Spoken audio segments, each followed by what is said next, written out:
Selfs in julle geloofslewe is daar oomblikke wanneer julle Vader se liefde kan vergeet.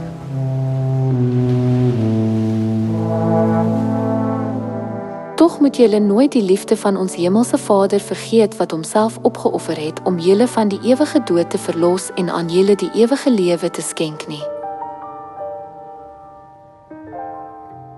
Om sondaars te red wat hom in die hemel verraai het, het hy nie geskroom om die pyn van die kruis te ly nie.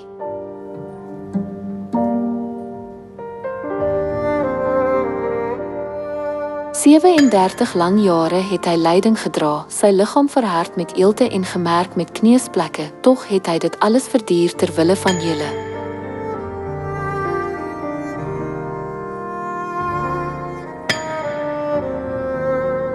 As julle die liefde van Vader wat sy lewe gegee het om julle te red diep in julle harte graveer, sal julle versterk word selfs wanneer julle moeg is.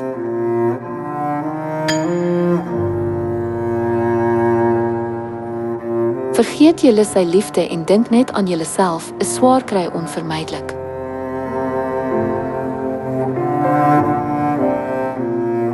Vader het nooit sy glimlag verloor nie, pyn verduur, vreugde gevind om sy kinders lewe te gee.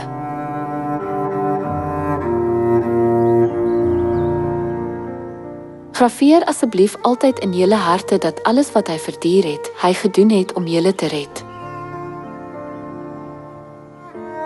Vader het gesê, ek het vir julle 'n voorbeeld gegee sodat julle ook kan maak soos ek gemaak het.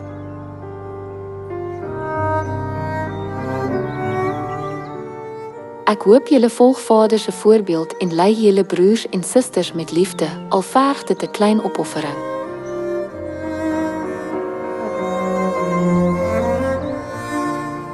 Opoffering is nodig om 'n mens te wek en na die koninkryk van die hemel te lei.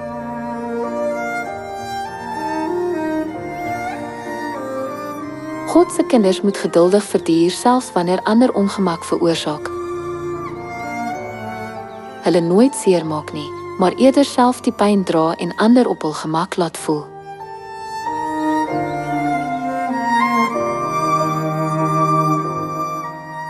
Waar die mense van die kerk van God ook al gaan, is hulle bekend daarvoor dat hulle toegee, hartlike groete aanbied en leiding neem in die uitvoering van uitdagende take. Dit is bewys dat julle die wil van God volg en uitvoer.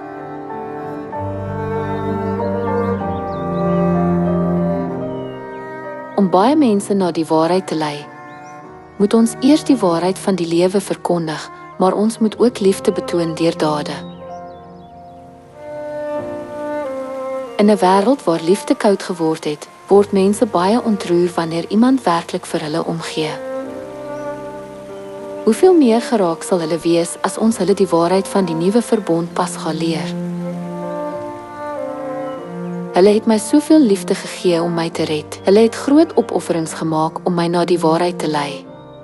Sodra hulle dit besef, sal hulle ook hierdie voorbeelde volg en bietjie vir bietjie liefde aan ander betoon.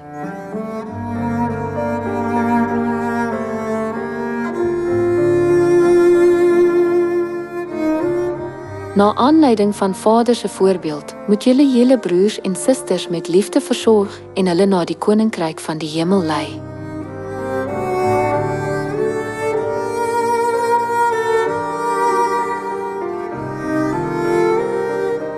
Soos die Bybel sê, die grootste hiervan is liefde. Ek hoop dat al die kinders van Sion volmaakte liefde sal bereik deur baie liefde aan ander te gee en Vader te behaag.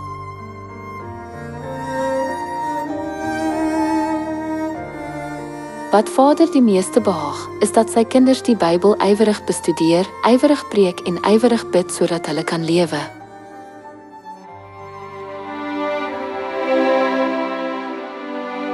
Hy is bly wanneer julle sterwende siele tot bekering lei en hulle na die koninkryk van die hemel bring. As julle sy liefde en opoffering in julle harte graveer en preek terwyl julle bid met die voorneme om sy woord te gehoorsaam en die koninkryk van die hemel in te gaan,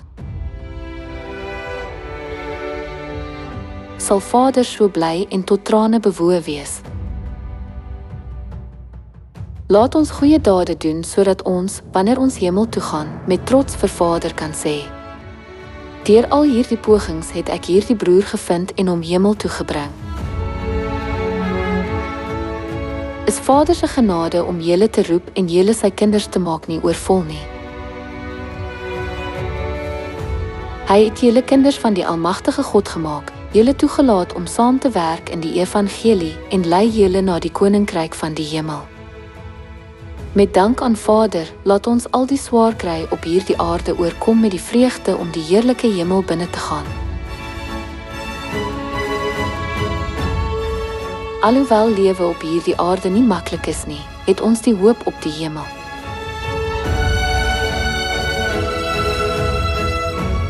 Vandag is 'n stap na die hemel en môre is ook 'n stap na die hemel.